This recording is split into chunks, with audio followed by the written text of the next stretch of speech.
Estou gravando já, viu? Ok, maravilha, coisa boa. Sejam todos muito bem-vindos. Ainda estamos a 5 minutos, né, do horário. São... Isso. 5 minutos.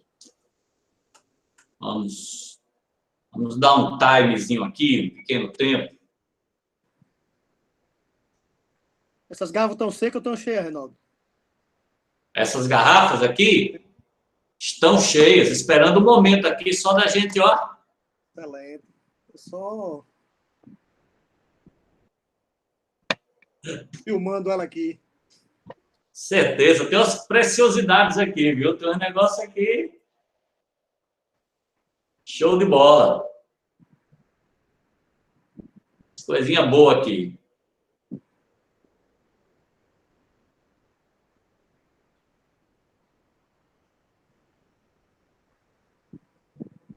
Uns Malbecs ali da região de Cahors, da França. Pinot Noir de Borgonha. Excelente. As coisinhas boas. Né? De vez por outra brinca aqui. Show de bola, coisa boa. Epa, já temos um bocado de gente aqui com a gente.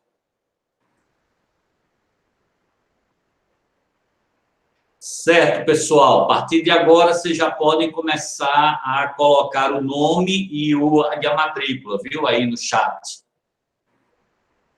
Isso. Depois a gente fazer o levantamento para poder vir às aulas, né, as horas complementares. Nome completo e matrícula.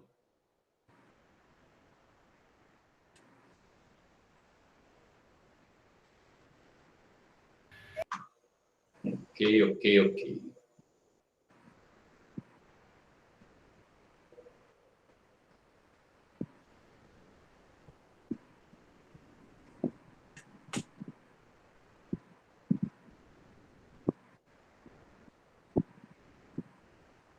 Beleza. Nome, matrícula, nome completo e matrícula.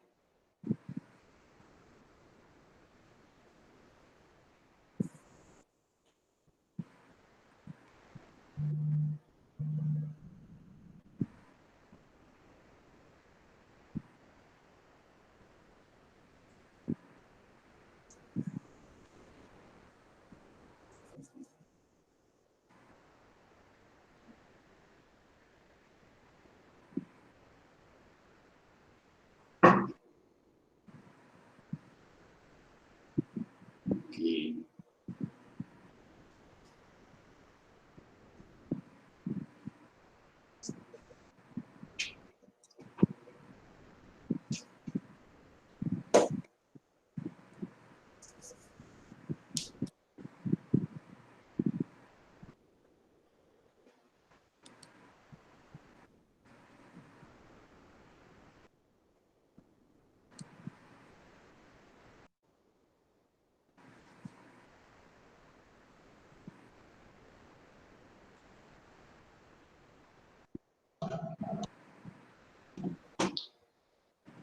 Bom, ok, pessoal. Vamos começar, então. São 15 horas e 30 minutos. Vamos iniciar aqui nosso diálogo, nossa conversa sobre essa polêmica, não, essa situação que se tornou, na minha intenção, ou na minha compreensão, na minha visão, se tornou desnecessariamente polêmica. Mais uma vez, por causa dessas questões todas, que tudo no Brasil acaba, no momento atual do Brasil, tudo acaba sendo atingido pela questão política e se polarizando. Né? Então, tudo assim, no Brasil, está ficando até enfadonho isso, está ficando cansativo. Tudo que se propõe, tudo que se faz, tudo que se fala, tudo que se diz, dependendo de quem disser, vira uma polêmica, uma questão política. né? Quando, na verdade, muita coisa não tem nada a ver com questões políticas, é uma coisa muito mais do progresso, caminhada natural, da evolução natural dos processos democráticos, dos processos democráticos. Né? Então, quem não lembra a polêmica da audiência de custódia? Né?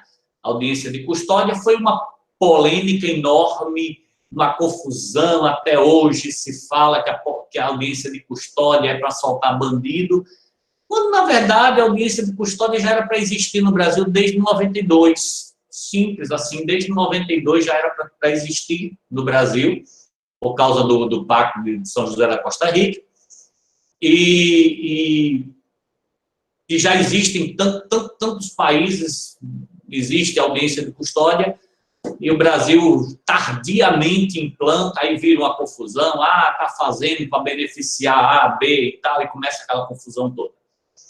Então, a mesma coisa, então, passou a acontecer com esse aspecto, e é apenas um aspecto, do famoso pacote anticrime, que foi aquele projeto de enfrentamento da criminalidade para endurecer, para tentar tornar mais efetivo, mais célere, trazer mais resultados, o combate ao crime, à corrupção, ao crime organizado. Então, resultou, né, veio sendo preparado pelo ex-ministro Sérgio Moro, né, foi sendo preparado, gerido e tal, enfim, e resultou numa lei que foi, então, votada, aprovada e sancionada pelo presidente em 24 de dezembro, na véspera de Natal do ano passado. Ele, então, sanciona essa lei chamada, que foi apelidada de pacote anticrime. E, na verdade, o nome dado, né, a lei 13.964, a lei 13.964, de 24 de dezembro de 2019. Pessoal, se tiver algum problema de som, alguma coisa aí, vai me avisando, tá certo? Interrompe aí e me avisa. Eu estou aqui tentando deixar tudo certinho, ok? O pacote anticrime não é só juiz de garantia. O pacote anticrime é uma lei, a lei 13.964, é uma lei que mexeu com várias instituições do direito criminal. Mexeu com o Código Penal, bastante, mexeu com o Código de Processo Penal, né? Na criação, na propositura da criação do juiz de garantia, na criação da questão do trato da cadeia de custódia, na criação da cadeia de custódia, que é antigo o corpo de delito, né, aquela coisa de todos os vestígios resultantes da atividade criminosa, que precisam agora passar por todo um tratamento e todo um cuidado, porque sempre foi muito solto, nós nunca tivemos, assim, de forma séria, o trato com as provas, com as evidências. Eu tenho 13 anos aí de advocacia criminal, quantas vezes sumiu faca, sumiu revólver, sumiu objeto do crime, uma coisa que foi achada no local do crime lá, desapareceu, ninguém sabe, coisas que estavam guardadas se deterioraram, você vai em busca de um documento, o bicho desmanchou, está lá jogado de qualquer jeito. Se abre os fóruns, tem uma sala velha lá com tudo amontoado, entulhado, um monte de faca, de machada, de espingarda de soca, tudo misturado. Você não sabe quem é quem, de onde veio, não tem um cadastro de onde é aquilo, enfim, é um negócio assim surreal. Então, o pacote anticrime veio disciplinar o trato das evidências, para a ideia que você tenha, que amanhã, mais tarde, alguém precise revisitar um processo desse, tenha lá uma caixa com tudo guardadinho dentro de sacos preparados. Então, a ideia é essa.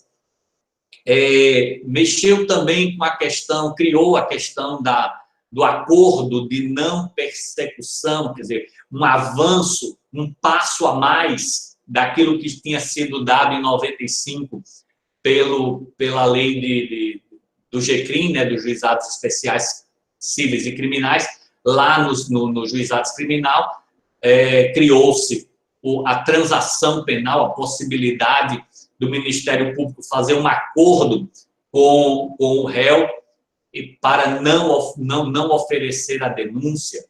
E isso, só que aquilo ficou limitado aos crimes de menor potencial ofensivo, que a princípio eram os crimes com pena igual ou inferior a 1 ano. Depois passou, em 2006, a ser para os crimes igual ou inferior a 2 anos. Os crimes de menor potencial ofensivo permitem a transação penal.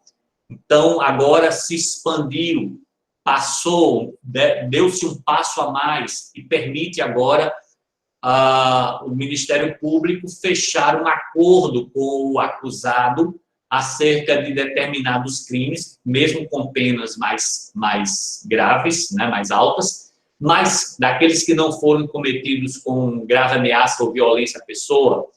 Então, pode-se negociar, então, um estelionato, um furto, pode-se negociar mediante confissão do indivíduo e alguns requisitos e evitar um processo penal, né, numa questão que poderia se resolver uma mera negociação.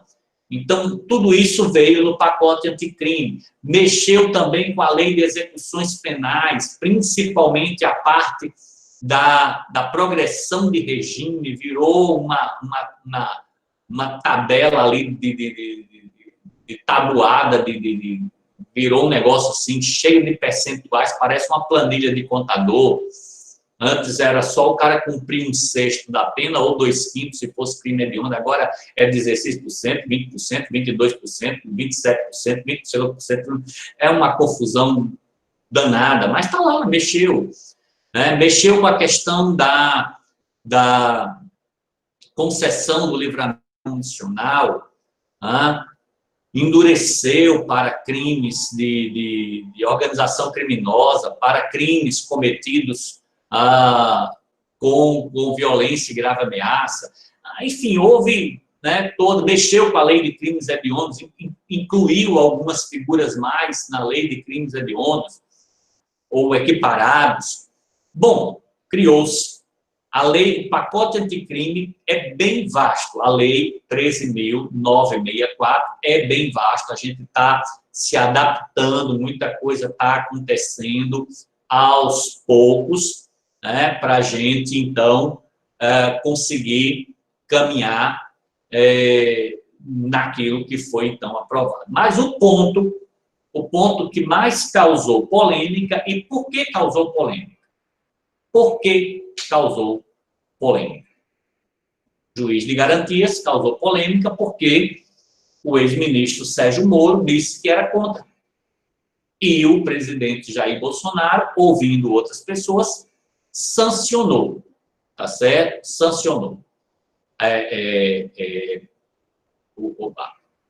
Porque, veja, no pacote original não tinha juiz de garantia, mas quando o projeto de lei foi enviado para o Senado e a Câmara, e aí começou a haver as emendas, né? Veio, então, essa de incluir o juiz de garantia. Agora, isso nasceu de quê? De onde? Foi porque a beneficiar o filho de Bolsonaro? Nada disso. Ó, existe um projeto de lei em andamento na Câmara, que é um projeto que visa a restauração, que visa a propositura de um novo Código de Processo Penal. É o projeto originalmente projeto de lei do Senado 156, de 2009. Ó, 2009. Quem era o presidente de 2009? Era Lula? 2009? Não sei, não lembro mais. Era Lula ou já era Lula? Pronto. Na época do presidente Lula, é um projeto de lei do Senado de autoria de José Sarney. Ó, projeto de lei de José Sarney, autoria, projeto 156 de 2009, propondo, então, um novo Código de Processo Penal. Está lá, juiz de garantia, juiz das garantias. Está lá, nesse projeto de 2009, que depois, então, virou projeto de lei, né, já integrado. Hoje o texto está na Câmara dos Deputados. É o projeto, hoje, projeto de lei 8045/2010. 8045/2010. 8045/2010 está na comissão especial da Câmara dos Deputados. E lá que é esse projeto de renovação, de mudança, como aconteceu com o Código de Processo Civil, um novo Código de Processo Penal, e lá está o juiz de garantia, ou seja, em 2009. Então, isso não é de agora, isso não foi invenção de Bolsonaro, não foi agora, não foi coisa desse ano. Quando veio, então, o pacote anticrime, estava acontecendo toda aquela polêmica do que envolvia a Lava Jato. Lembram? Toda aquela polêmica que envolvia a Lava Jato, do envolvimento do juiz Sérgio Moro com o Ministério Público, que eles estavam durante toda a parte investigativa, toda a parte do inquérito, das investigações preliminares anteriores à propositura da denúncia, né? Eles ficavam trocando figurinha. O juiz trabalhando juntamente com o Ministério Público, discutindo, o Ministério Público se aconselhando com o juiz acerca de medidas da parte de investigação, para quando a denúncia chegar, a coisa já está toda preparada anteriormente. Estava vendo essa discussão, vazou aquelas histórias lá do Intercept, né? Aquele negócio todo, das conversas, e estava um bafafá maior do mundo. E aí se questionou, voltou-se a questionar: é salutar? Está correto? É bom para a democracia? É bom para o sistema acusatório que o mesmo juiz atue num processo desde o momento da prisão em flagrante, ou desde das investigações, por exemplo, expedindo um mandato de busca ou de um mandato de prisão temporária lá atrás, antes de tudo iniciar, né, porque a prisão temporária prende para poder investigar, um negócio tão esdrúxulo igual esse. O mesmo juiz que fizer isso vai ser o juiz que anos depois vai dar a sentença. É bom isso? Essa foi a questão.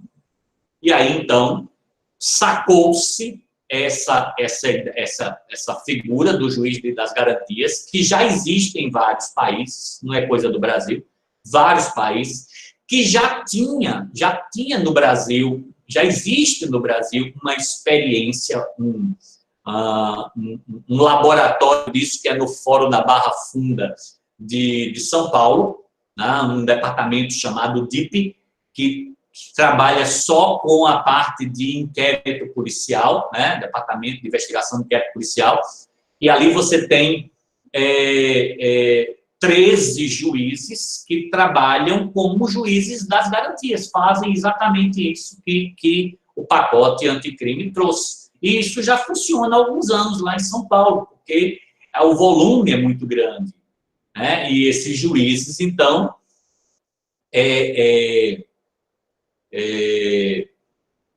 trabalham com a parte do inquérito e quando a denúncia vem, encaminham para outro juiz dar continuidade. Porque isso já acontecia, gente. Não tem nada de outro mundo, não é nada lá de Marte, de Júpiter, ou de Atlântida. Isso já existe no Brasil, já existia no Brasil, já existe em outros países e já estava na previsão do novo Código de Processo Penal, um projeto que está aí já só esperando, sei lá o que, para poder ser aprovado.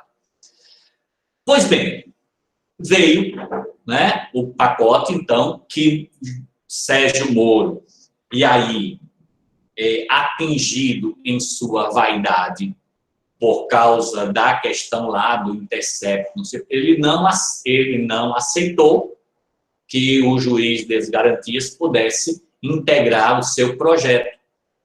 E não colocou, não incluiu e declarou, foi para os holofotes e disse que era contra, que ia atrapalhar as investigações, etc., etc., coisa que a gente vai conversar já já. Mas houve, né, as iniciativas de Senado, Câmara e tal, ouvindo-se outros especialistas, porque um negócio desse não vem, o presidente veta, não veta, ele não faz isso só sem ouvir, pelo menos algumas pessoas ali. Então, ele ouvindo, resolveu, então, contrariar Sérgio Moro e sancionar. E aí vem toda a questão da imprensa anti-Bolsonaro e tal, e pega um negócio desse e faz um bafafá do tamanho do mundo, dizendo que o juiz das garantias foi inventado por Bolsonaro, em outras palavras, para proteger o filho dele, que estava sendo investigado. Um negócio, sempre essas narrativas especulativas, que não tem absolutamente nada a ver, né? E criando o clima, aquele clima que começou a azedar entre Jair Bolsonaro e Sérgio Moro desde essa época. A coisa começou a azedar dali e veio desaguar agora nas questões mais recentes, né? Até a demissão do ministro. Pois bem, eu vou dar uma paradinha aqui e eu vou tentar colocar aqui para vocês um vídeo, compartilhar com vocês aqui um vídeo de 5 minutos da internet. Eu já ouvi 2 vezes. Quando eu compartilho esse vídeo dentro do Meet, ele fica com o som assim, como se estivesse cortando, sabe? Aquele som metálico.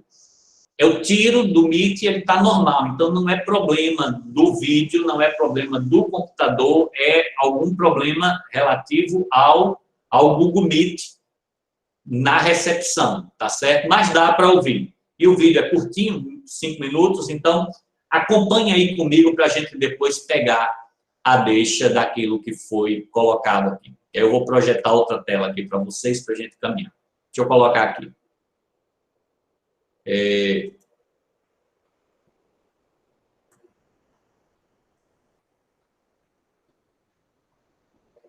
Garantias. O termo não é novo e já estava em discussão no Senado desde 2009, nos debates sobre a implementação de um novo Código de Processo Penal. Mas agora o cargo tem pipocado com mais frequência nos noticiários. Acontece que o Congresso inseriu a medida no pacote anticrime do ministro da Justiça, Sérgio Moro, que é declaradamente contra essa função. E as polêmicas aumentaram ainda mais depois que o presidente Jair Bolsonaro sancionou a lei, mantendo a criação do juiz das garantias. Mas o que de fato muda com a entrada desse juiz?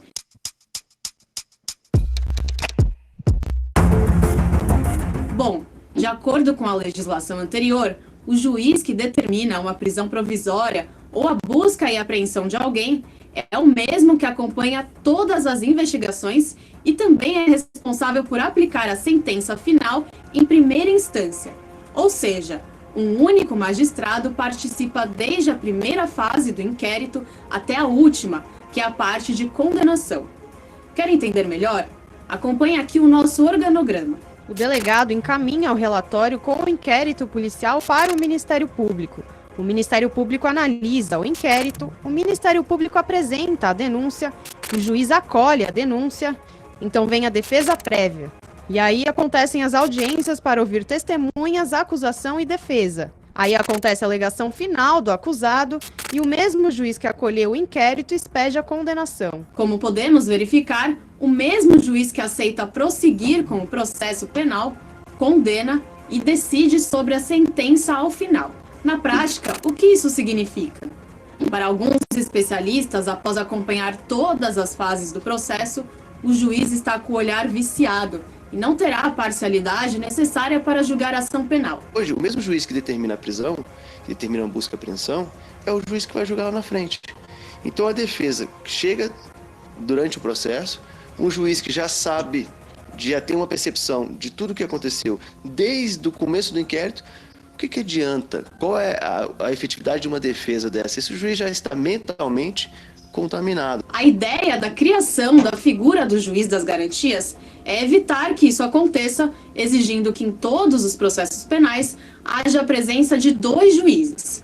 O primeiro será o juiz das garantias, que vai atuar apenas na fase de investigação criminal. A partir das diligências, ele vai decidir se acata o inquérito policial, dando prosseguimento ao processo penal, ou se rejeita. Depois do recebimento da denúncia pelo Ministério Público, um segundo magistrado será responsável por julgar pela continuação da apuração ou pela condenação, emitindo a sentença. Além disso, o juiz das garantias também será responsável por outras decisões, como, por exemplo, decidir sobre acordos de delação premiada, julgar alguns tipos de habeas corpus e determinar o trancamento do inquérito quando não houver fundamentos suficientes.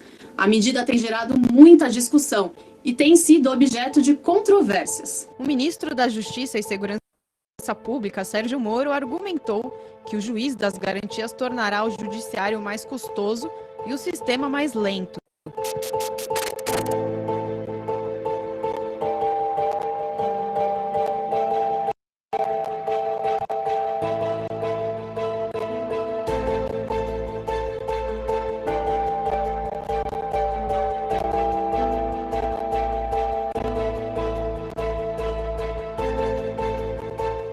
O presidente do Supremo, Dias Toffoli, por outro lado, discorda. O trabalho feito do juiz de garantias, que será realizado pelo juiz de garantias, hoje já é feito por um juiz. Então não há necessidade de aumento de magistrados ou de servidores, porque esse trabalho ele já é realizado. As garantias vai dar mais celeridade às investigações, porque é um juiz voltado única e exclusivamente a analisar os pedidos de supervisão dos inquéritos ou requerimentos do Ministério Público de busca e apreensão, interceptação telefônica, quebra de sigilo bancário. Então esse juiz ele só trabalha com isso. De qualquer forma, há uma questão de logística que precisa ser ajustada. Acontece que, para solucionar o problema das comarcas que só possuem um juiz trabalhando, haverá um rodízio de magistrados entre os tribunais. Mas onde arrumar esses profissionais se em 40% das comarcas do país só existe um juiz atuando? Diante de tanta discussão e de questionamentos por parte de associações de magistrados e partidos políticos, Toffoli decidiu suspender a implementação do cargo por 6 meses para discutir a questão no plenário do STF. E mais recentemente, o ministro do STF, Luiz Fux, suspendeu por tempo indeterminado a criação do juiz das garantias. Ainda não há data para o julgamento sobre o assunto no Supremo. Vamos aguardar os próximos passos.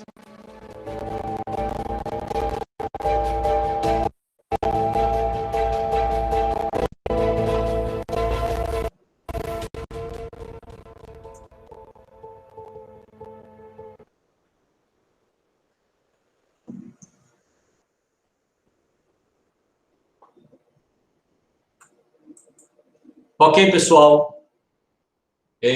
Deu para ouvir, gente?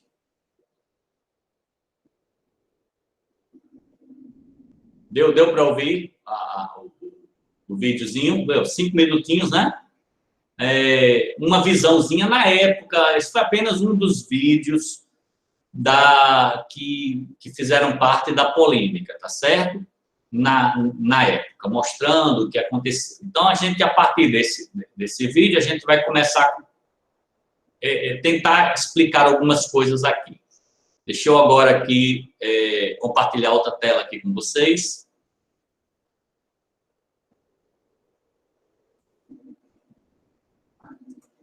Pronto, então temos aqui... Apareceu aí a tela? Apareceu? Ok. Temos, então, aqui a parte da lei, somente a parte da lei, que trata de algumas questões do Código de Processo Penal, assim, mais especificamente a parte do juiz das garantias, que é justamente o artigo 3º, né? O artigo 3º do Código de Processo Penal, que teria essa redação aqui bem grande, bem ampla. Vários incisos, muitos parágrafos, enfim. Então, temos aqui a disciplina, o que seria. Então, vamos só entendendo uma coisa. Olha só. Hoje, como é que funciona, né? Como é que funciona o processo penal? Pessoal, que se tiver gente aí do 9º período, lembra aquela linha processual. Então, o segmento, a caminhada processual de uma ação penal, certo? Então, diz o seguinte, vamos lá, começa assim. Veja, acontece um crime, ou alguém notifica um crime, né? Dá notícia na delegacia ao delegado, ou então acontece um flagrante, né? Um crime, um ato ali, uma situação. A pessoa que cometeu o crime, então, ela é presa pela polícia, geralmente a polícia militar, né? A polícia militar é quem que é a polícia ostensiva, vai lá e prende o cidadão e conduz à delegacia civil, né? A delegacia de polícia civil, se for crime do juízo comum estadual, se for federal, vai para a Justiça Federal, mas na delegacia federal. Mas leva lá para o delegado, delegacia civil. Ali, naquele momento, então, é feita a lavratura do auto de prisão em flagrante. A auto de prisão em flagrante.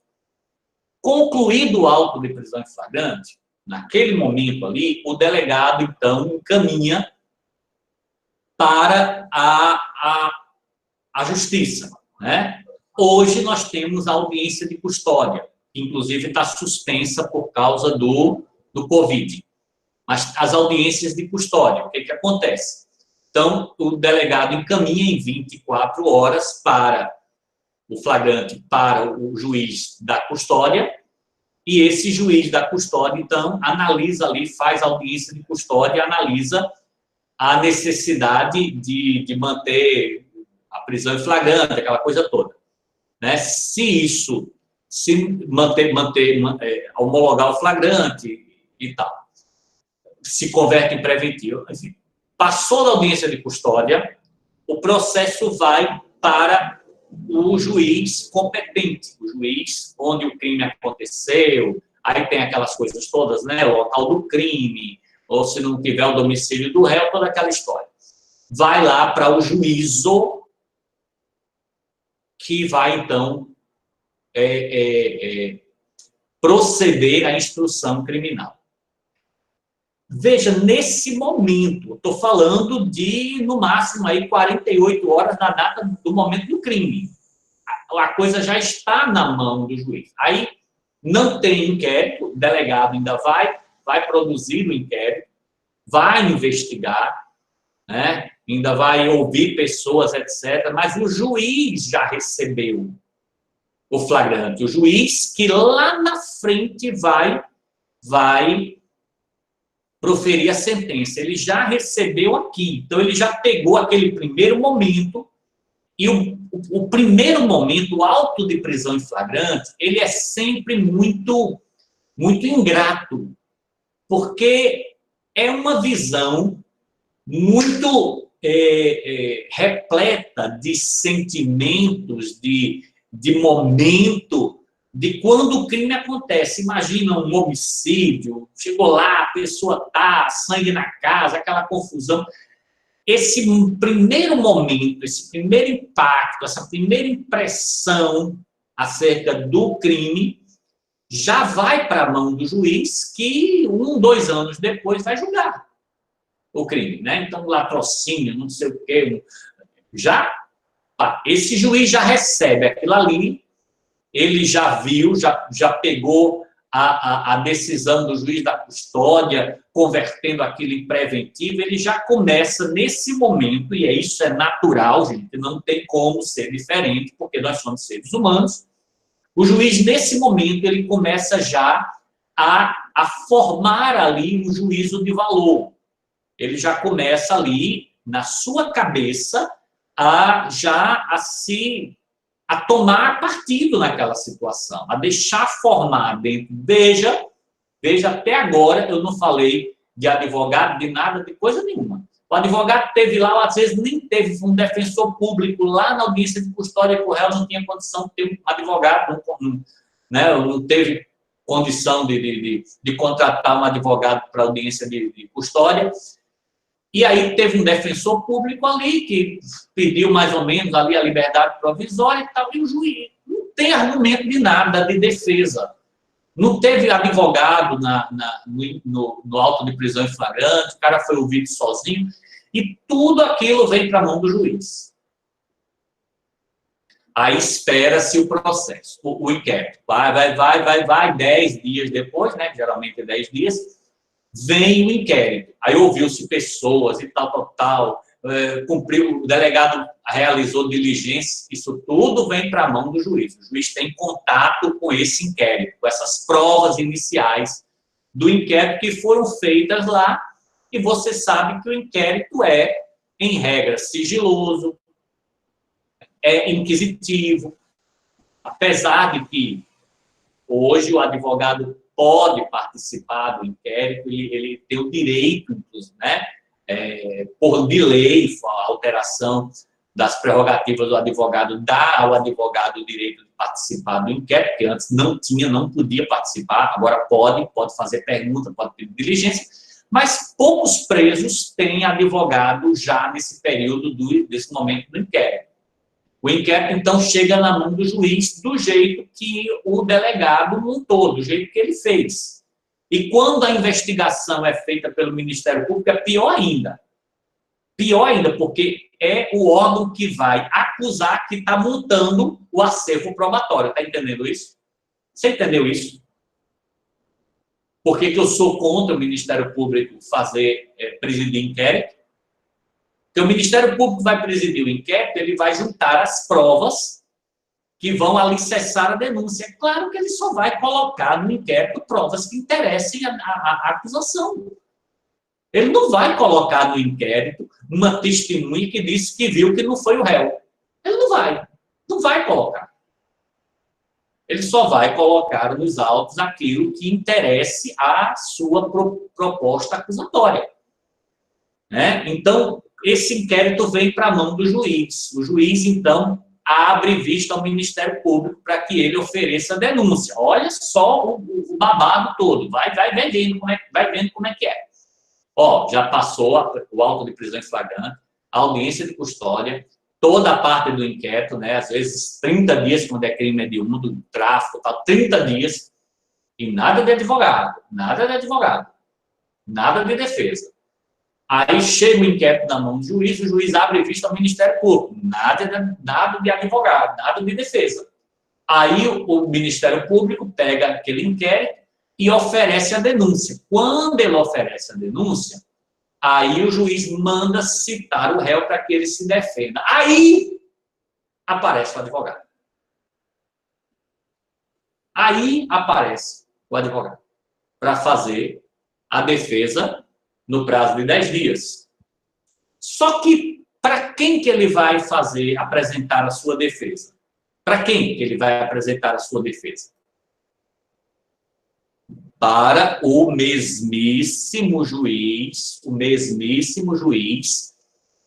que acompanhou todo esse trajeto até agora e vai continuar presidindo a instrução até e, no fim, vai proferir a sentença. Aí aquele advogado, né, o parente lá, ele disse, qual é a chance que tem uma defesa? Então, não é incomum que durante esse período, esse momento todo aí, que envolve inquérito, momento de inquérito, até a apresentação, esse momento aí, o juiz tenha contato com o delegado, tenha contato com o Ministério Público, com provas, às vezes provas ilícitas, conseguidas por meios ilícitos, são colocados ali. E o juiz vai tendo contato com isso. Muitas vezes, olha, gente, não é pouca não, muitas vezes eu vi promotor e juiz discutindo questões do inquérito. Discutindo, conversando. Ministério Público, às vezes o delegado ir lá conversar com o juiz, entrar com o pedido de um mandato de busca e apreensão, um mandato de interceptação telefônica. E o juiz, obviamente, ele é o juiz, ele vai fazendo isso tudo. Isso tudo está formando já um convencimento do juiz. Quando o advogado vem lá na frente, na sua defesazinha lá, às vezes juntando documentos, mostrando, questionando uma prova, apresentando uma outra visão do fato, o juiz já está calejado. O juiz já está calejado. Ele não ouve mais. Ele não tem mais nem paciência. Eu conheço aqui, eu trabalho aqui numa comarca do interior, tem alguns casos lá, trabalhei muito tempo lá, inclusive tive meu escritório lá. Vou falar mais não, senão vocês começam a adivinhar. Lá tem um juiz que é desde a minha época, desde 2007, que ele está lá, continua lá, atuando, né? Continua lá. Gente, é uma piada. Eu gosto dele, tá? Não tem nada contra o cara, não. É um cara sensacional. Mas como juiz, tá uma coisa assim, impossível. Ele não tem mais paciência. Ele não tem mais paciência de assistir à audiência. Dá para acreditar nisso? Toda audiência agora com ele é assim. Ele começa, vamos ouvir as testemunhas. Aí entra a testemunha, né? Senta a testemunha. Aí ele diz assim, seu nome, o senhor é parente e tal, aqui o senhor não pode mentir, tá, vai dizer a verdade. Então, eu vou passar a palavra ao promotor, ele vai lhe fazer algumas perguntas, o senhor responde, se quiser responder, e, aliás, o senhor responde, né, testemunho, o senhor tem que responder daquilo que o senhor souber, se não souber, diga que não sabe, mas responde. E depois o defensor vai lhe fazer perguntas aqui, o advogado vai lhe fazer perguntas. O senhor entendeu? Entendeu. Então, o promotor pode iniciar suas perguntas. E me deu a licença aqui que eu vou. Aí sai. Sai da audiência. Ele sai da sala de audiência. Eu fico para morrer. Ele sai da sala de audiência. E vai lá mexer nos outros processos dele, vai fazer despacho, e o promotor está fazendo pergunta. Quando o promotor termina a pergunta, ele está lá no gabinete dele, aí o escrivão diz assim, com a palavra, vai para o microfone, com a palavra defesa. Aí eu faço as perguntas. Então, muita coisa que acontece na audiência, ele não quer mais escutar, ele não tem mais saco, não tem mais... Ele está impaciente. Por quê? Porque ele já conhece o processo todo desde o início. Só que na audiência surge muita coisa nova. Surge muita coisa nova. Na audiência, na oitiva de uma testemunha, na oitiva da vítima, nas declarações da vítima, no interrogatório do réu, surge muita coisa nova, que o juiz deveria estar ali, olhando, participando, interessado. Ele não ouve. E aí... Só interrompendo um pouco. Oi. Mas um julgamento desse é fácil de ser anulado, porque o juiz ele não assistiu à audiência nem presidiu. Nem ele pode se ausentar, nem o Ministério Público. Eu sei. Então, um juiz desse é um imbecil. Ele não sabe nem do direito que trabalha. Eu sei, mas a prática não funciona assim. Para você entrar, Mas aí eu teria que estar filmando essa audiência do meu lado, filmando, porque ele sai, mas ele não está aparecendo na filmagem. A filmagem não aparece que ele saiu. Aí você disser que ele saiu, não, eu estava presente. Na ata sai que o juiz está presente, ele assina a ata. Entendeu? Sim, mas Enfim, acontece, tem isso. mesmo acontece. Aí tudo bem que eu posso, já conversei com os advogados, vamos representar? Vamos. Mas aí olha, não é simples você brigar com o juiz. O problema, professor, é que nós, a maioria dos advogados, não querendo se indispor com o juiz, deixa de registrar na audiência essa situação. Excelência, eu gostaria que fosse registrado, porque Vossa Excelência se ausentou da audiência. Aí o juiz já dá um pulo. Aí o advogado nem faz com medo, porque é amém, sim, senhor. Amém, sim, senhor. Aí, porque a gente sabe o que acontece depois, né? O endurecimento em cima de tudo. Então você tem, né? Não pode ser assim, porque nós estamos defendendo a vida de um cidadão. E esse cidadão, a vida dele está nas nossas mãos. A gente tem que ser bastante homem, bastante honesto com o trabalho que desenvolve. Por isso é que eu não... A gente faz, né? A gente tenta fazer o possível, mas as coisas não são bem assim. Por isso né? que eu não advogo. Funcione. Mas não é bem complicado. Na prática, o buraco é bem mais embaixo. É igual você brigar com o diretor do presídio, com a gente que bate em preso lá dentro. Quando você volta para casa, eles continuam batendo lá e aí o pau quebra em cima do teu cliente. Então, né, eu tenho tido minha postura, eu pego um caso desse e vou a habeas corpus. Esse caso, o último agora que ele saiu da audiência, acabei de receber o habeas corpus hoje, foi julgado ontem, concederam a soltura do cliente. Enfim, por aí vai, né? Mas vamos voltando aqui, pegando aqui nosso... Mas obrigado pela participação, vamos voltando aqui. Então, assim, o que eu estou mostrando é que há um envolvimento que é emocional, o juiz cansa, enfim, é um negócio complicado. O juiz pegar o processo desde o flagrante até a sentença, todo o procedimento. Então, quando às vezes a defesa chega, já chega lá no meio da coisa. Então, qual é a proposta? Né? Qual é a proposta? Então, vamos lá. Juiz de garantias. O processo penal, o artigo 3A, né, que é a proposta de mudança. Isso aqui está suspenso. Vocês viram lá, né, que Toffoli suspendeu, né, por tempo, parece que por 6 meses, depois veio o Fux e suspendeu por tempo indeterminado, né? Ele disse que vai ter que ter uma estrutura, a gente vai ter que conversar um pouquinho ainda sobre isso. Mas vamos lá.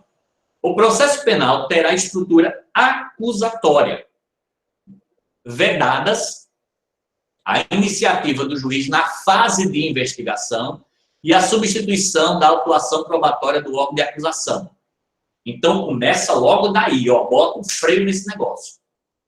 Juiz não é para se envolver com investigação nem com provas investigativas da investigação, da parte inicial.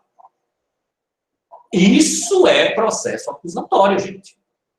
Senão, a gente volta no tempo da Inquisição, que o mesmo cidadão juntava as provas, acusava, julgava e punia. Ninguém tinha chance de nada. Então, aqui já coloca dizer, é vedado ao juiz interferir, participar da questão investigativa. Ele não vai se meter com a investigação. Né? O juiz das garantias, ele vai ser apenas o juiz que vai zelar pelo estrito cumprimento dos direitos e garantias constitucionais no momento da investigação. Então, toda aquela parte investigativa, toda a parte preparatória que antecede o oferecimento da denúncia, então, denúncia aqui, o recebimento da denúncia, toda essa fase anterior vai ser tratada por um juiz e da denúncia, do recebimento da denúncia para frente, outro juiz entra. Então, esse juiz aqui, ele não participou dessa parte.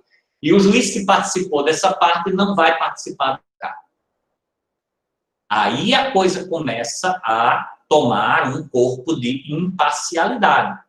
O juiz das garantias, 3B, o juiz das garantias é responsável pelo controle da legalidade da investigação criminal e pela salvaguarda dos direitos individuais cuja franquia tenha sido reservada à autorização prévia do Poder Judiciário, competindo-lhe especialmente. Aí vem quais são as competências do juiz das garantias. Então, entendeu? Esse juiz aqui, ele não vai tratar o mérito da questão. Ele vai tratar só do andamento das investigações para que elas, então, estejam dentro dos princípios constitucionais, que as garantias sejam preservadas, enfim. Então, nesse momento aqui, ele não vai tratar mérito, ele não vai discutir se o cara fez ou não fez. Ele vai só dizer, ei, esse flagrante foi errado, ei, esse flagrante foi certo, essa prisão preventiva deve ser decretada, e eu decreto por esse fundamento, ei, não, essa prisão eu vou relaxar por isso, por excesso de prazo, por aquilo outro, ou porque sumiu os fundamentos dela. Ei, esse tipo de prova eu não vou aceitar, porque ela não é uma prova lícita, essa gravação feita, ela não teve autorização judicial, então não vou aceitar. Isso o juiz de cá não está sabendo de nada disso. Então, uma gravação telefônica feita sem autorização judicial, interceptação, aqui, ela não vai passar para o lado de cá e o juiz de cá não vai ter contato com ela. Portanto, o que vem para cá já vai vir com todo esse filtro constitucional, de legalidade e tudo mais. Essa é a ideia.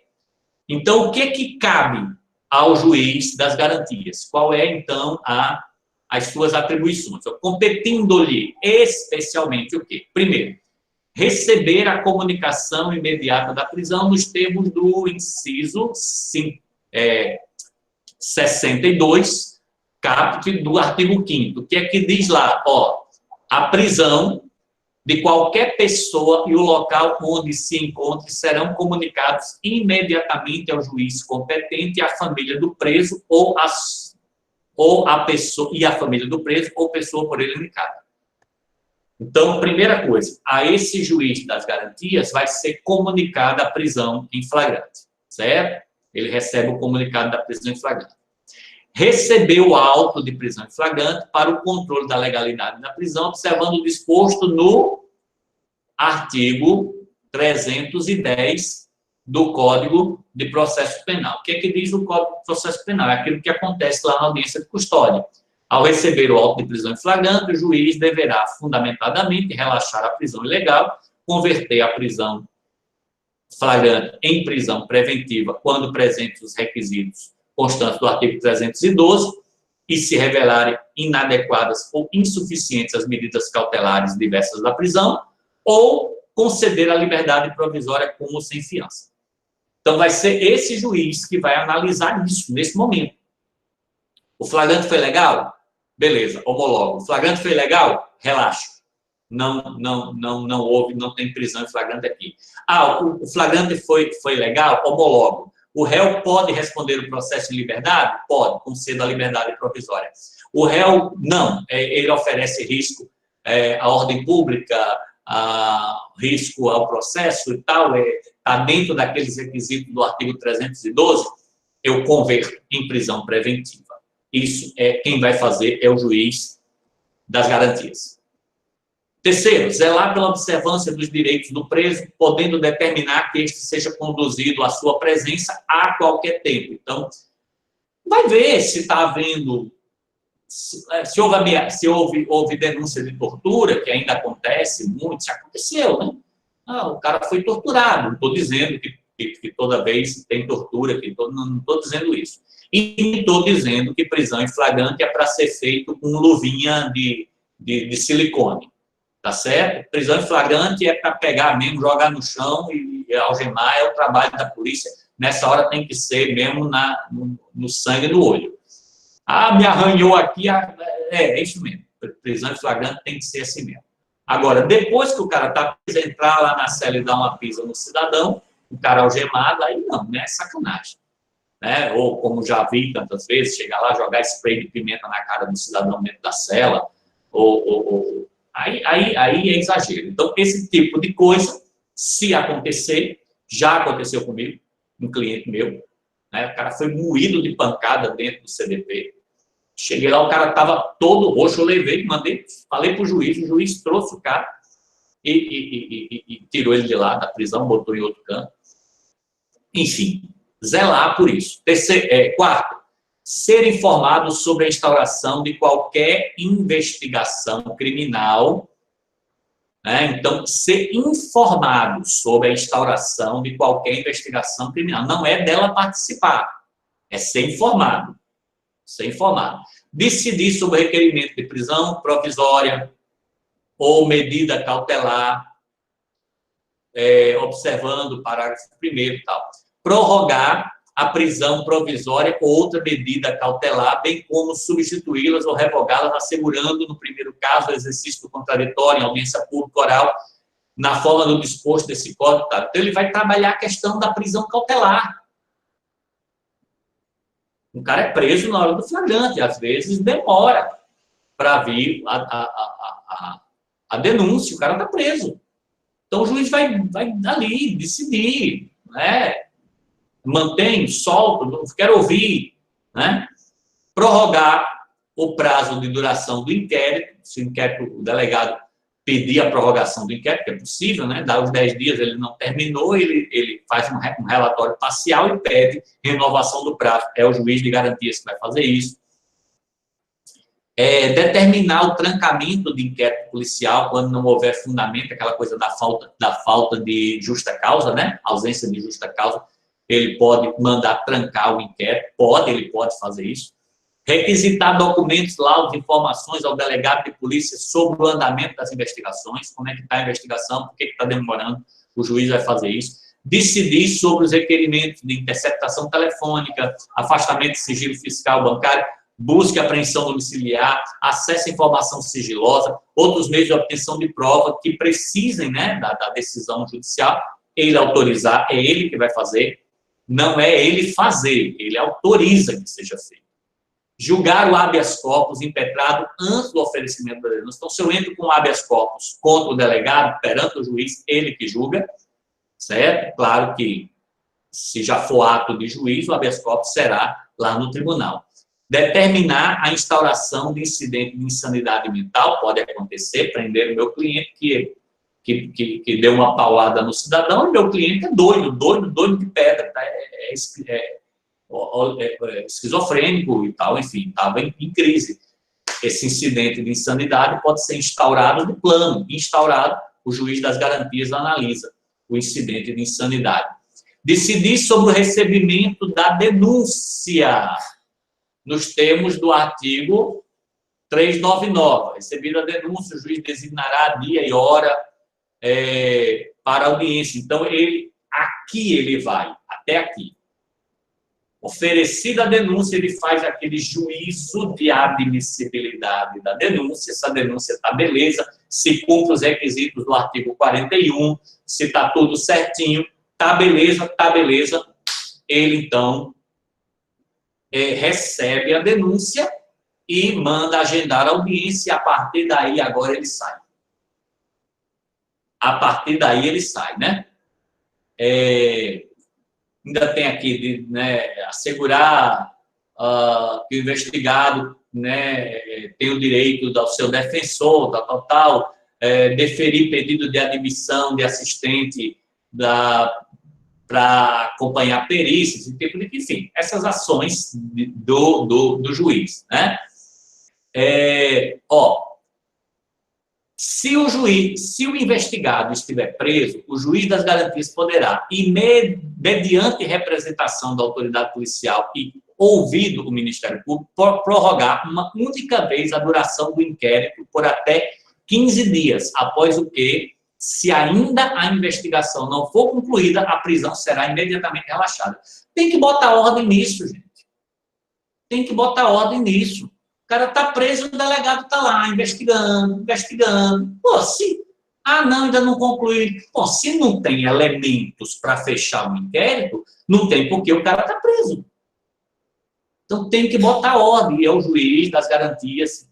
Percebe que toda ação do juiz das garantias é para que tenha-se respeitado os direitos do cidadão,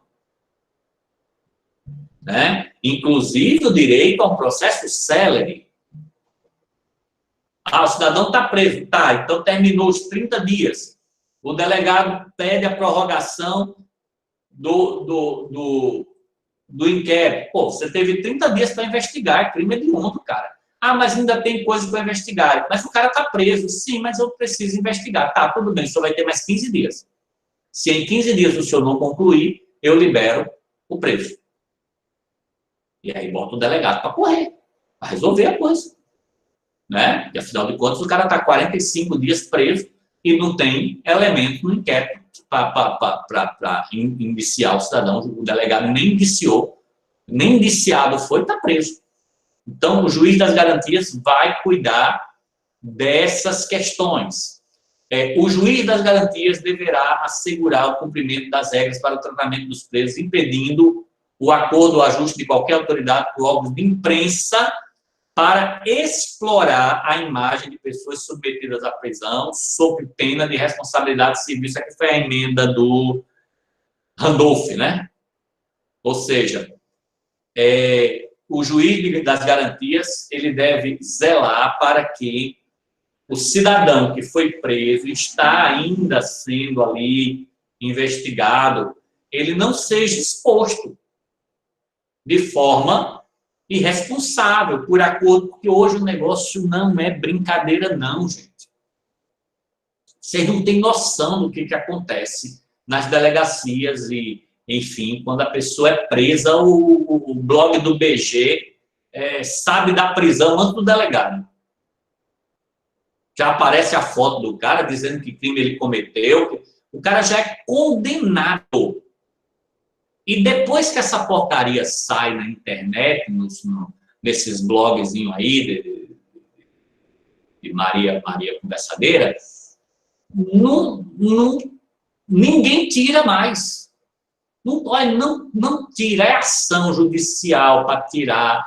Aí vem a ação, daqui a pouco tá o negócio de novo. Aí o Google é condenado a pagar a indenização, paga, daqui a pouco tá o negócio de novo. É um negócio sem fim. Né? Aquilo que é dito lá fica, né, prejudicando a pessoa para o resto da vida. Né? Eu tive um cliente meu que foi preso, acusado, a acusação era de estelionato, ele teria aplicado um estelionato, um recaço aí, ele pegou do cara 1.100.000 reais e tal, enfim. Tá. A história foi essa. Aí o juiz, o cara era influente, o juiz já expediu ordem de prisão, o cara foi preso. Saiu em tudo que foi blogzinho e não sei o que, e jornal e tudo, que foi preso um grande estelionatário que dava golpes, porque ele tinha uns carros importados, 2 Land Rovers, não sei o que, o cara era rico também. Ele tinha uns carros importados e o juiz mandou que tudo isso fosse preso para garantir, né, o ressarcimento do 1.100.000, se ele fosse julgado, se ele fosse condenado. E aí prenderam, né? Então, quando prenderam ele, que prenderam os carros, aí saiu assim, preso um grande estelionatário, líder de uma quadrilha de estelionatos que aplicava golpes de compra e venda de carros de luxo no Rio Grande do Norte e na Paraíba. Não tinha nada disso.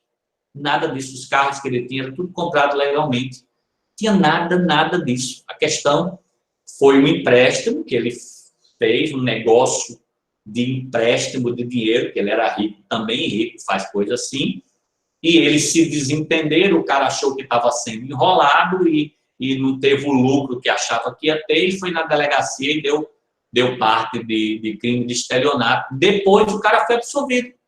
Anos depois a juíza disse, não teve estelionato nenhum aqui não. Aqui foi negócio cível, isso aqui tem empréstimo. Se você emprestou o dinheiro para ele, o dinheiro não voltou, mas foi empréstimo, você sabia que era empréstimo. E ele foi absolvido. Agora vai no Google, bota o nome dele, aparece lá. Coisa de 2015, aparece ainda o nome do cara lá, dizendo que ele é estelionatário, que fazia...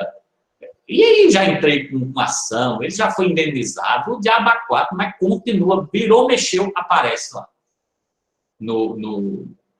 Se procurou no Google o nome do cara, aparece a história de novo. Liguei para não sei quantos blogs, pedindo para tirar, mostrando a sentença. Volta. Sempre alguém copia e volta. Alguém copia e volta. Então, o juiz de garantia tem que cuidar disso, não deixar esse tipo de coisa que fique paparazzo lá dentro da delegacia, tirando foto de quem é preso para botar no blog no dia seguinte, já dizendo o crime, dizendo não sei o quê, se o cara não foi nem indiciado. Então, tudo isso precisa acontecer, tá certo?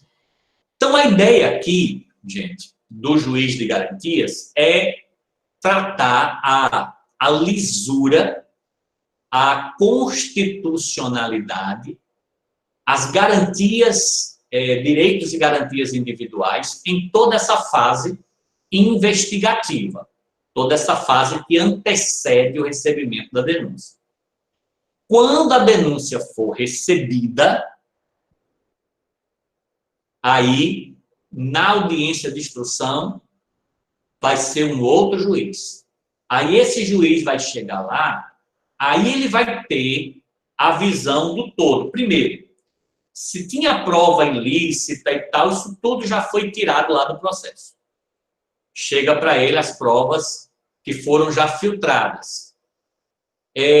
Chega para ele já, na mão dele, já a defesa do réu, ao mesmo tempo que chega a denúncia e o inquérito, na mão desse juiz julgador, desse juiz da instrução, já chega também a defesa, documento do réu e tal. Então, em tese, ele não estaria contaminado com aquela fase investigativa lá atrás. Certo? Então, ele teria aí essa parte mais... Ele estaria com a sua mente menos afetada do que aquele juiz que participou de todo o momento inicial. E aí ele teria mais condição de analisar de forma mais técnica, mais fria, ouvir os dois lados, não se envolveu, não participou de nada, não teve envolvimento nenhum no processo investigativo, não deferiu medida, não leu nada anterior, ele vai pegar o processo ali e agora ele vai estudar os autos, ouvindo assim, exatamente naquele momento, os dois lados. E aí conduzir o processo. Vai ter contato com as testemunhas nesse momento, vai ter contato com o réu nesse momento, vai ter contato com a vítima nesse momento, e vai, lá na frente, poder proferir uma sentença já desembaraçada de todas essas amarras emocionais naturais lá na primeira fase. Naturais na primeira fase.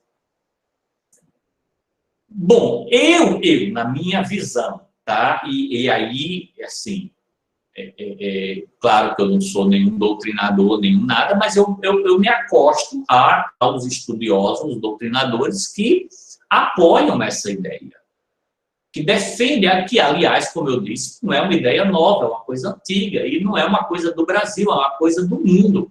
Os países civilizados têm, igual a audiência de custódia, tem juiz de garantia, juiz na primeira fase e juiz na segunda fase. Eu entendo que isso será uma boa contribuição. Vai tornar mais isento o juiz que julgará o processo, ele se tornará mais imparcial, como, aliás, deve ser, né? Como, aliás, deve ser. A questão é, a questão que levou à suspensão é porque existe uma logística a ser trabalhada acerca disso, né? Primeira pergunta, primeira coisa que levantaram. Vamos ter que dobrar o número de juízes. Não, por quê? Por quê? Não, porque cada vara vai ter que ter 2 juízes. Não, não mesmo. Não mesmo. Exemplo, juiz de custódia. Lá você sabe que o Rio Grande do Norte foi dividido em 4 regiões. A parte do interior, né, onde tem audiências de custódia. Em Areis, em Mossoró, não sei o quê, Pau dos Ferros e tal. Então, tem audiência de custódia. Então, as audiências de custódia são tratadas pelo juiz daquela comarca. A juíza de Areis é que está fazendo as audiências de custódia. De Goianinha, de não sei o quê, feito lá.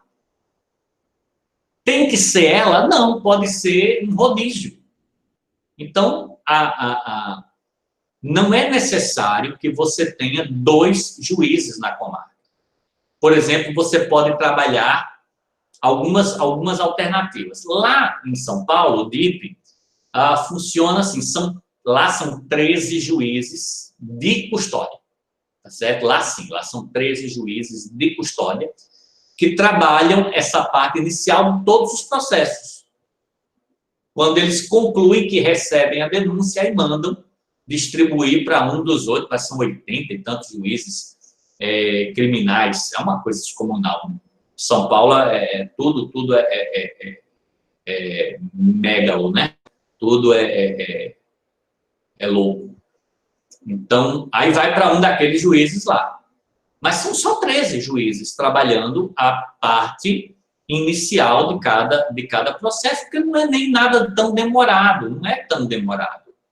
É claro que a lei aqui faz todas as previsões, mas às vezes, entre a prisão e o recebimento da denúncia, dá 10 dias, 8 dias, no máximo, aí, às vezes 15 dias estourando. Na grande maioria dos processos, é assim, é rápido, é ligeiro. Essa parte inicial.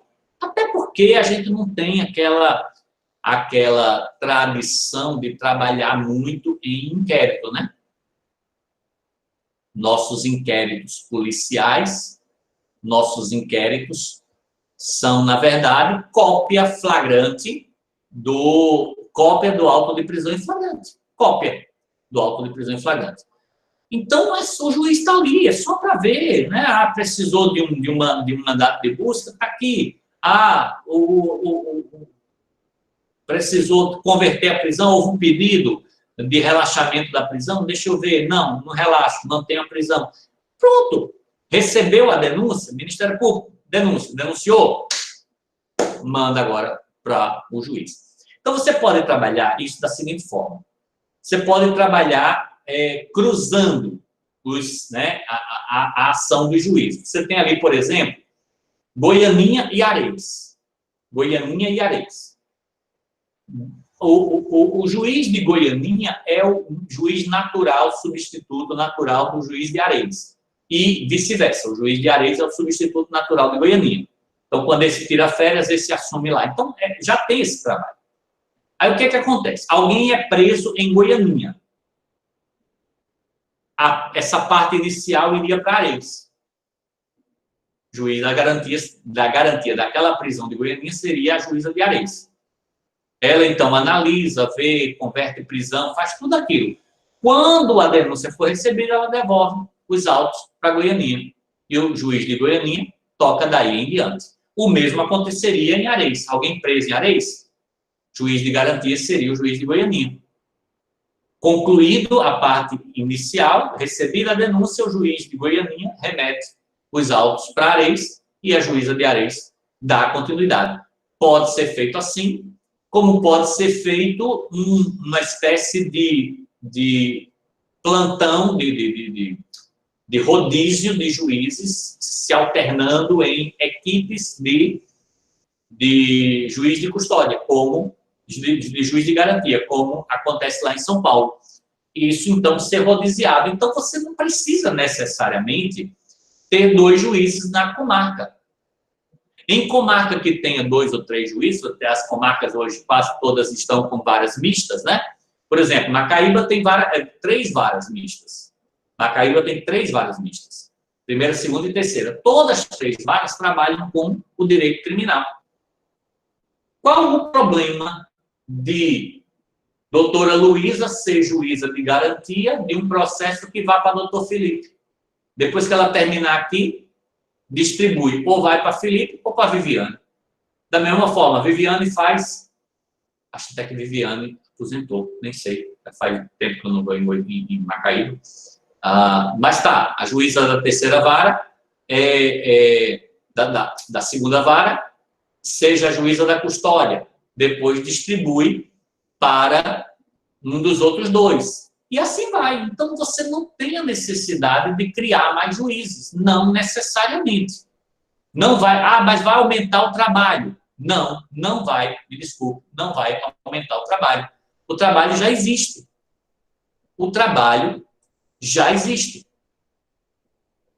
Não é o mesmo juiz que faz, desde o flagrante até a sentença?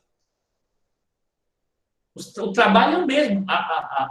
A lei não criou nada mais além do que já tinha. É o juiz receber o flagrante, analisar o flagrante, homologar ou relaxar, se homologar, converte ou não em prisão preventiva. Isso já acontece. O juiz de garantias vai fazer o que já faz. O delegado precisa de interceptação telefônica. Sim, ele vai pedir. Vou pedir a quem? Ao juiz da causa? Não, vai pedir ao juiz de garantias, a ele. Aí eu não recebi a denúncia ainda. Quando a denúncia chegar para mim, se precisar de alguma coisa, aí já será comigo. Entendeu?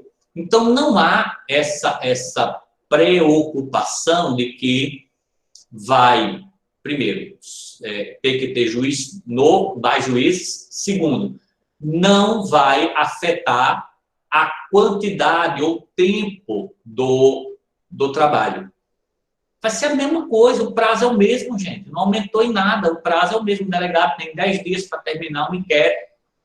Se quiser uma prorrogação e o réu estiver preso, prorrogado no máximo 15 dias. Então, não mudou nada, absolutamente nada. O juiz das garantias, ele vai apenas tirar, né, afastar o juiz lá, da sentença da causa, dessa parte inicial, processual inicial, que é o momento onde primeiro se formam as convicções. Por isso que aquele advogado lá no videozinho que a gente ouviu, a gente assistiu, disse qual é a chance que a defesa tem. E é realmente a prática, gente, nos mostra isso. A gente fica, sabe, vendido. Que a coisa já chega tão arrumadinha na conversa de promotor, delegado e juiz, que quando chega na mão do defensor, a gente não tem muito o que fazer. Por mais que você argumente, o juiz está cauterizado. Ele só enxerga o flagrante, ele só enxerga o flagrante, ele só enxerga o flagrante. Esse caso que eu contei para você, do juiz que sai da audiência e tal, é um caso que o flagrante, ele choca. Se você pegar o flagrante, se você olhar o flagrante, você diz, esses 2 cabras, porque foram 2 rapazes, esses 2 cabras têm que ir para a cadeira elétrica. O flagrante sabe, sabe aquele seriado dos Vikings, que o cabo pega o outro assim, dá machadada até cortar, arranca a perna do cara. Pronto, eles fizeram mais ou menos isso com o cidadão. O cabo não morreu, não, mas o braço do cabo foi arrancado, teve que colar com platina, não sei o que. Foi uma desgraça. O negócio foi feio, foi feio. Você vê, né, mesmo um advogado que já vi tanta coisa, mas olha, chega... É ruim de você ver aquelas fotos coloridas lá, perna do cara arrancada, tudo cortado, um negócio assim horrível, né? Porque foi golpe de facão, de foice. Só que teve um detalhe. Foram 2 rapazes que fizeram isso. Então foram presos os 2. Só que eu fui conversar. Eu sou advogado de um e o outro tem outro advogado. Aí eu fui conversar com o rapaz. Ele disse: doutor, eu não encostei no rapaz, eu não encostei na vítima. Eu não encostei. Só que a briga entre ele e o outro rapaz, que é meu cunhado, era na época meu cunhado, eu estava morando recentemente com a irmã dele, eles entraram na briga, o cara veio de faca, o meu cunhado saiu com uma foice, e eu, quando vi aquela situação, peguei o facão rabo de galo, aquele facão comprido, peguei o facão e fui para ajudar meu cunhado. Só que os 2 se pegaram na briga e eu fiquei daqui olhando para aquilo. E meu cunhado estava com uma foice, ele com a faca, e bateu, cortou o cara todinho lá. Eu vi que ele ia matar. Aí ele disse: eu vi que ele ia matar o cara, eu fui lá e puxei meu cunhado, tirei ele de cima do cara. Ele ia matar mesmo, ele ia picar o cidadão em pedaço. Eu puxei ele, tirei ele de cima. Aí o rapaz foi atendido. Só que quando a polícia chegou, a notícia foi: os 2, um com uma foice e outro com um facão, fizeram isso. Pronto, foi isso que chegou na mão do juiz, no flagrante. E o juiz, quando viu as fotos, ele acabou, fechou. Só que na audiência, a gente começou ouvindo todo mundo. Todo mundo. E o juiz saindo, a gente ouvindo todo mundo. E o juiz saindo, a gente ouvindo todo mundo.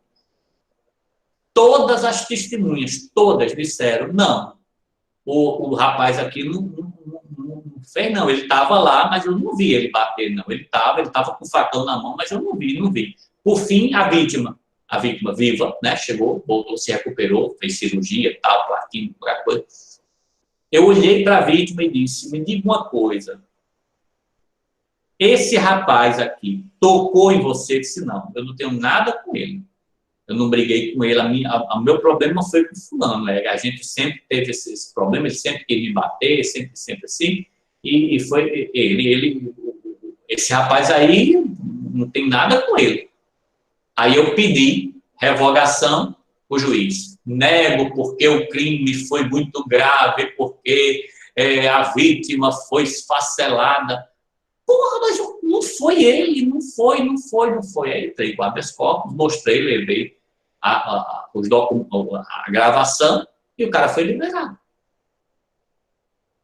Ou seja, o juiz está cauterizado, ele está cauterizado. Ainda bem que não vai ser ele a julgar o meu cliente, né? Porque é crime contra a vida. Eu tenho certeza que ele vai pronunciar. Claro que eu vou recorrer da pronúncia, eu vou entrar no recurso centro distrito, aquela coisa toda. Mas, agora, se ele for a júri, quem vai julgá-lo é o júri. Eu tenho quase convicção, gente, quase convicção que eu consigo a absolvição dele no tribunal do júri. Por quê? Porque basta a vítima repetir o que ela disse na audiência. Se ela disser diferente, aí ela se quebra. Mas se o cara disser no júri, perante o júri, o que ele disse na audiência, que meu cliente nem encostou, nem chegou perto de mim, ficou de longe assim. Então, eu consigo. Agora, o juiz está cauterizado por quê? Porque ele acompanhou o auto de prisão em flagrante, chegou para ele dizendo que foram os 2 que picaram o rapaz com uma foice e outro com um machado, com um facão. Entende o grau do problema, da problemática, por que é necessário você separar, deixar um juiz cuidando de uma parte e outro juiz cuidando de outra? Entenderam isso?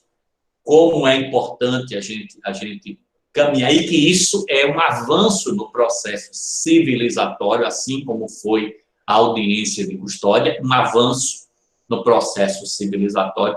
A audiência de custódia, não sei o que, a audiência de custódia nada mais é do que o juiz já fazia quando recebia o flagrante. Só que agora, ao receber o flagrante, ele também está diante do réu, do flagrado. A única diferença é essa. O artigo 310 existe desde sempre. Só que agora o 310 é analisado numa audiência, não é analisado só o papel, e o papel é frio, o papel só tem a emoção de quem lê. O papel não tem emoção, o juiz não está olho a olho conversando com a pessoa. Certo? Então, é um avanço civilizatório. O juiz das garantias, entendo eu, vem em boa hora, eu espero que não seja, né, porque entrar aí com ação de inconstitucionalidade, não sei o quê, não tem nada de inconstitucional. Mas hoje no Brasil vocês esperam tudo, né? O que menos hoje tem valor no Brasil é a Constituição. Assim, esse é o país que nós escolhemos. A Constituição não está dizendo mais nada. Então, vamos lá. Que mais? Bom, gente, alguém quer falar? Alguém quer perguntar alguma coisa?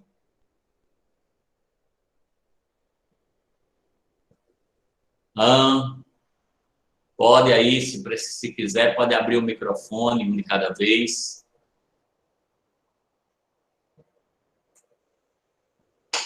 Nenhuma pergunta? Nenhuma pergunta? Tá de boa? Tá de bom tamanho? Então tá, é isso, né? Juiz de garantias, apenas uma parte desse grande pacote, desse projeto, desse pacote, né, originário aí do Sérgio Moro, mas que foi modificado, e é assim mesmo, né?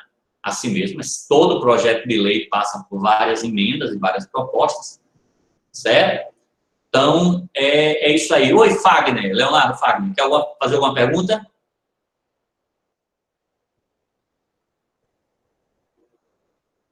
Não tem como ter divergência. Não tem como ter divergência. Porque os dois não estarão na mesma fase. O juiz de cá, ele não está envolvido com o que o juiz de lá está fazendo. O cara é juiz. E ele fizer, está feito. Quando vier para cá, o de lá também não interfere. Então, não tem como um juiz chocar com o outro. Não tem. Certo? Acho que aqui é uma beleza. Não tem como eles se baterem, não. Exatamente porque cada um vai estar num momento diferente no processo. Valeu, gente. Eu espero que vocês tenham entendido um pouco dessa dinâmica, tenham compreendido um pouco dessa proposta. Continuem estudando o pacote anticrime, que ele mudou muita coisa, certo? Valeu, André. Pode encerrar a gravação, meu amigo. Ok, Enoque, obrigado por tudo aí. Valeu. Valeu, um abraço para vocês e até quarta-feira temos outra. Valeu, um abraço.